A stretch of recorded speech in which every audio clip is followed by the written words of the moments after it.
हेठि ॾिनल ordered pairs यानी तरतीबी जोड़नि मां असांजी इक्वेशन जो सॉल्यूशन हल कहिड़ो आहे? 4x कट 1 बराबरि आहे 3y जोड़ 5 जे। हाणे ऑर्डर्ड पेयर्स खे असां सम्झण लाइ कीअं सम्झायूं कि असांजो जेको पहिरियों अंग हूंदो आहे ऑर्डर्ड पेयर में, ठीकु आहे, ऐं पहिरियों अंग जेको हूंदो आहे उहो ज़ाहिर कंदो आहे x खे, ऐं जेको 3 आहे हिते इहो x खे ज़ाहिर थो करे, ठीकु आहे, ऐं ॿियो अंग ज़ाहिर कंदो आहे y खे, ठीकु आहे, इहो y जो जवाबु हूंदो आहे। त हाणे जॾहिं x जी वैल्यू मां 3 रखां क़ीमत ऐं y जी क़ीमत 2 रखां ऐं हीअ पंहिंजी इक्वेशन में रखां हिन जी x ऐं y जी जॻह ते, त असांजी इक्वेशन हल थियणु खपे, ॿई पासा बराबरि अचणु खपनि।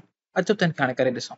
त असांजी इक्वेशन आहे 4 ज़रबिया x, x जी जॻह ते असां रखंदासीं 3, ठीकु आहे, कट कंदासीं 1, हाणे इहो बराबरि हुजणु खपे 3 ज़रबिया y, ऐं y जी जॻह ते असां छा रखंदासीं 2 रखंदासीं, ठीकु आहे, जो y ॿिनि जे बराबरि असांजे सॉल्यूशन जे हिसाब सां 2 रखंदासीं, उन में जोड़ कंदासीं असां 5। हाणे मां छा कयो कि इक्वेशन में जिते जिते x हुयो उन जॻह ते मां 3 रखियो, जिते जिते y हुयो उन जॻह ते मां 2 रखियो। हाणे ॾिसूं कि हे असांजी इक्वेशन सही आहे या न आहे। 4 ज़रबिया 3 थी वेंदो 12, कट कंदासीं 1, 3 ज़रबिया 2 थी वेंदो असांजो 6, ठीकु आहे, 6 में असां जोड़ कंदासीं 5, 12 मां कट कंदो 1 त 11 ईंदो, 6 में 5 खां जोड़ कंदो त 11 ईंदो। हाणे असांजो 11 बराबरि 11 सही आहे। त इन जे हिसाब सां छा थियो कि असांजो जेको ऑर्डर्ड पेयर आहे इहो सॉल्यूशन आहे, असांजो हल आहे असांजी मथीं इक्वेशन जो। अचो त हाणे हिनखे करे ॾिसूं।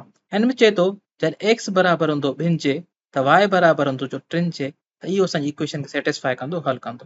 हाणे छा कंदासीं, 4 ज़रबिया हाणे x जॻह ते असां कंदासीं 2, ठीकु आहे, अॻ में असां 3 रखियोसीं, हाणे 2 रखंदासीं, 4 ज़रबिया 2, कट कंदासीं हिकिड़ो हुन मां, ठीकु आहे, इहो बराबरि हुजणु खपे असांजो 3 ज़रबिया y जॻह ते असां 3 रखंदासीं, जोड़ कंदासीं असां 5, 5 जोड़ करण खां पोइ हाणे ॾिसूं त सही आहे या न।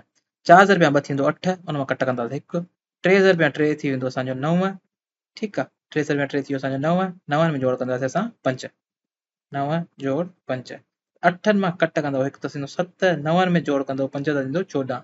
हाणे ॿई पाण में बराबरि न आहिनि, त असांजो छा थियो हिन जो मक़सदु कि हे सभु पाण में बराबरि न आहिनि, त असांजो जेको मथे ऑर्डर पेयर आहे 2 ऐं 3 इहो असांजो हल न आहे। हाणे जॾहिं x बराबरि हुजे 2 जे ऐं y बराबरि हुजे 3 जे, त इहो असांजी इक्वेशन जो हल न थींदो, सॉल्यूशन न थींदो। त सिर्फ़ु असांजो हे पहिरियों वारो 3, 2 ऑर्डर पेयर इहो असांजो सॉल्यूशन आहे, हल आहे।